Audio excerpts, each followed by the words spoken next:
Hello, everyone, and welcome back. Today, we're taking a journey into the shadows of power, money, and control with a book that's been making waves since its release.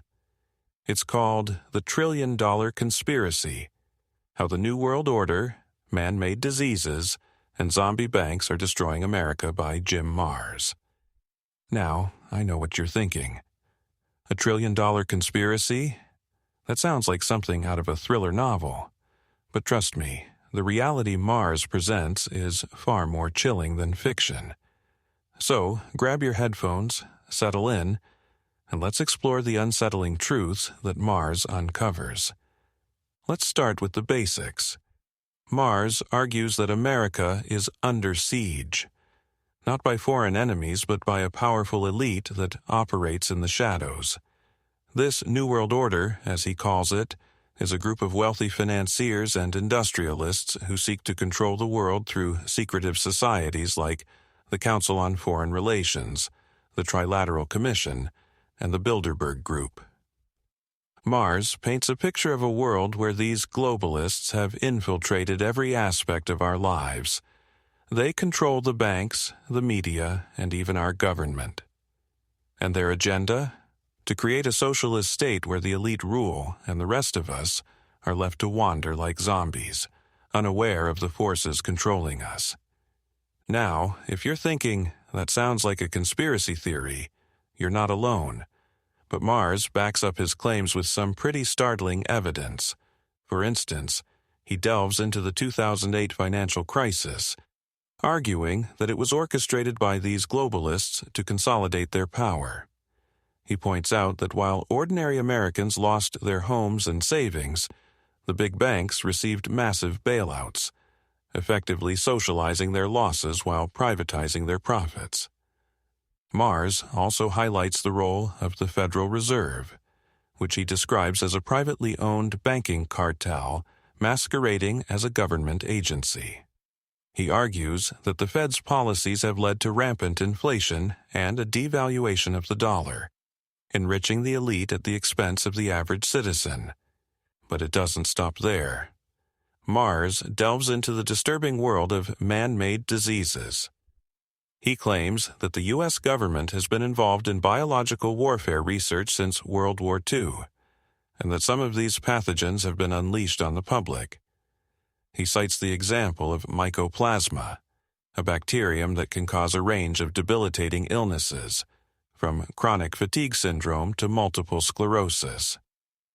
Marrs suggests that these diseases are part of a larger depopulation agenda, supported by influential figures like Henry Kissinger, who once stated that population growth in developing countries was a threat to U.S. national security. Marrs argues that the globalists are using diseases, along with other methods like economic hardship and social unrest, to cull the population and maintain their control. And then there's the issue of surveillance and control.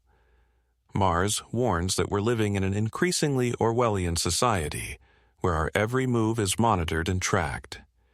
He points to the expansion of the Department of Homeland Security, the use of drones for domestic surveillance, and the implementation of programs like the Patriot Act, which he argues have eroded our civil liberties. Marrs also discusses the rise of a civilian army under the Obama administration, which he sees as a step towards a more authoritarian state.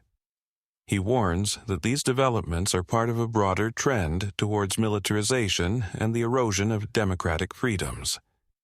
But amidst the doom and gloom, Marrs offers a glimmer of hope. He believes that the power of the people can still triumph over the forces of oppression. He calls for a return to the principles of the Constitution, urging Americans to reclaim their sovereignty and demand accountability from their leaders.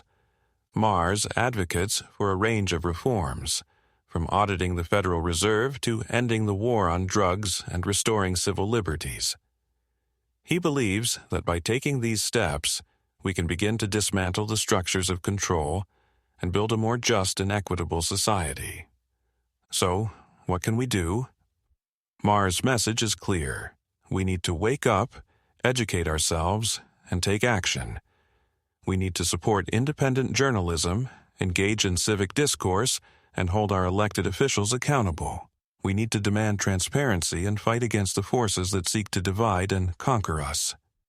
In the end, Mar's book is a call to arms for all of us who cherish freedom and democracy. It's a reminder that the struggle for liberty is ongoing, and that we must remain vigilant in the face of those who would take it away. That's all for today's episode.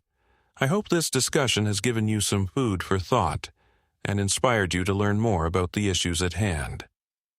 If you're interested in reading The $1 Trillion Conspiracy, I'll leave a link in the show notes, and as always, thank you for tuning in to the BrightLearn podcast. Don't forget to subscribe, leave a review, and join the conversation. Until next time, keep learning, keep questioning, and keep fighting for a better world. Visit brightlearn.ai for more fascinating videos like this one, and naturalnews.com for full editorial coverage and breaking news on critical stories that keep you informed and aware of what's really going on.